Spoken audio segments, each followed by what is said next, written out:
You are standing in the pharmacy aisle at 10 o'clock on a Tuesday night. Your knee aches. Your lower back has been complaining since morning. You reach for the same orange bottle you have reached for 100 times, pay $10 or $12, go home, and do it again next month. Stop.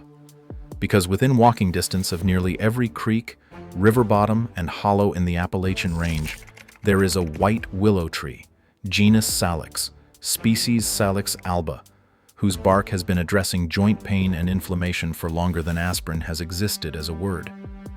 That bark contains a compound called salicin, which your body converts to the same active ingredient in aspirin. This is Appalachian folk medicine. Traditional herbal remedy. Phytotherapy practiced across centuries. The Appalachian granny healers knew it. The Cherokee and the Shawnee knew it before them. And there is one specific detail about how this bark works, a detail written out of every commercial product that followed it, that changes everything about why the traditional method outperforms the modern tablet. That detail is coming. But first, understand exactly what you have been paying for and what you have been paying instead of. The global over-the-counter pain medication market reached $27 billion in 2024. Two-thirds of older adults in the United States manage joint pain and arthritis primarily with commercial pain relievers, and that number is not a statistic about health. It is a statistic about a market. Here is what that market leaves off the label. Long-term non-steroidal anti-inflammatory drug use raises cardiovascular event risk by up to 30%, according to a 2024 meta-analysis published in The Lancet.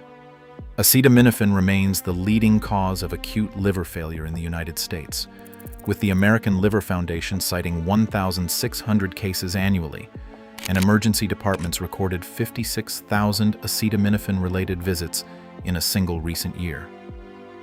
The industry solved one problem and quietly handed you 3 others. The whole time, the solution grew along the creek bank for free. Here is where the story gets uncomfortable. The Appalachian mountain communities, largely Scots-Irish Americans, English, German, and African descendants who settled the Southern Highlands, carried Old World herbal knowledge into the mountains, and then deepened it by learning directly from the Cherokee and Shawnee peoples already living there. Over generations, that combined knowledge produced what historians of Appalachian culture call the granny healer tradition. Anthony Cavender, in his scholarly work, Folk Medicine in Southern Appalachia, documents this tradition in precise detail. It remains one of the definitive academic records of how these communities understood and applied plant-based remedies. The Foxfire Books, that landmark series compiled by Elliot Wigginton and students in Rabun County, Georgia, beginning in the 1960s, captured much of the same living knowledge directly from elderly Appalachian community members before it disappeared entirely. These practitioners carried no formal credentials. They learned by observation, by family transmission, by season after season of watching what worked. And what worked consistently for joint pain and rheumatic complaints was white willow bark. Willow trees, the genus Salix, and specifically Salix alba, the white willow, grow wild along every waterway in the region. The traditional preparation was direct. Strip the inner bark from young 2 to 3-year-old branches.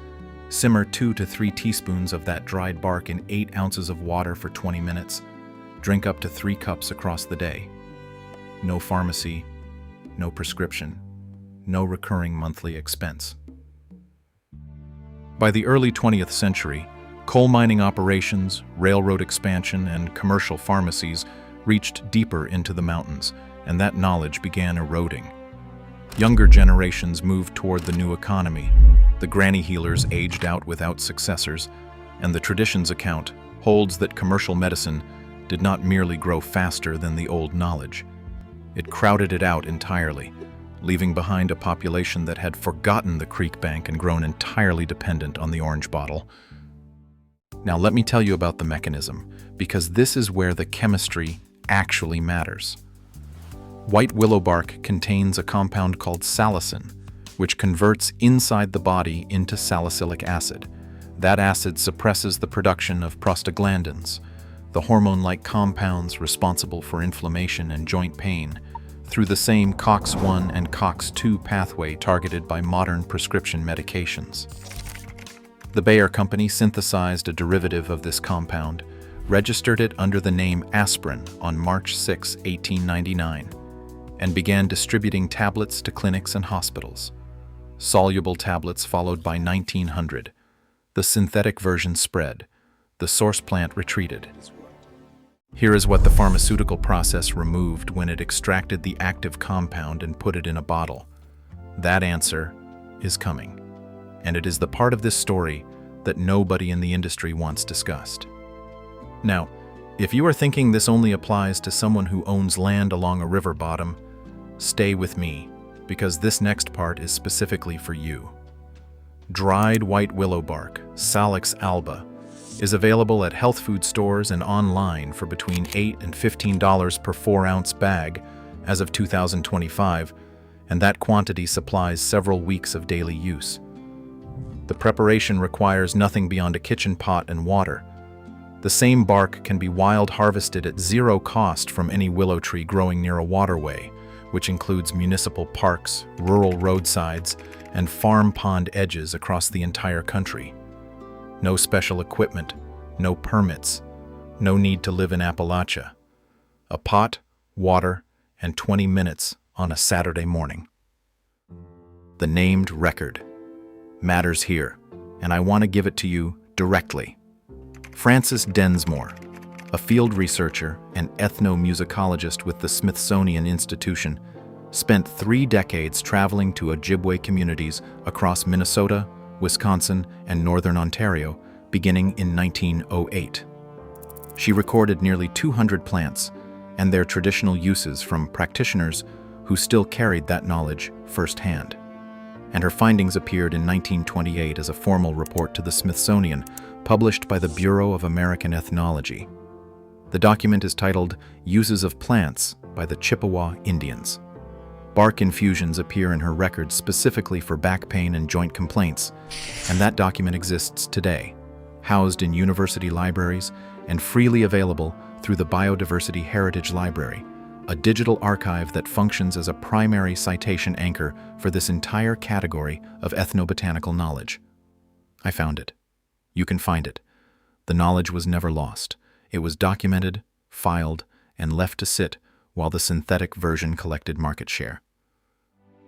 But the detail I promised you, the one specific thing almost no one outside the tradition carries forward, is this. When Bayer extracted salicin and synthesized the derivative compound, they left something behind in the bark. White willow bark contains tannins, flavonoids, and polyphenols that work alongside salicin inside the body. The tannins, specifically, appear to provide protective effects on the gastric mucosa, the stomach lining, which is why willow bark produces substantially fewer gastric side effects than aspirin in clinical observation. The bark delivered the remedy and the stomach protection in the same package. The pharmaceutical process extracted one and discarded the other, producing a product that addressed pain while introducing a separate problem. A 2000 clinical trial published in the American Journal of Medicine by Krubasic and colleagues found that 39% of the high salicin willow bark group reported being pain-free after 4 weeks, compared to 6% in the placebo group. The ingredient is the whole bark. That is what the commercial version removed. Now, here is the honesty. Willow bark works more slowly than ibuprofen for acute pain. The conversion of salicin to salicylic acid takes 1 to 2 hours inside the body, producing a delayed onset, which means it is not the right tool for sudden severe pain requiring immediate relief.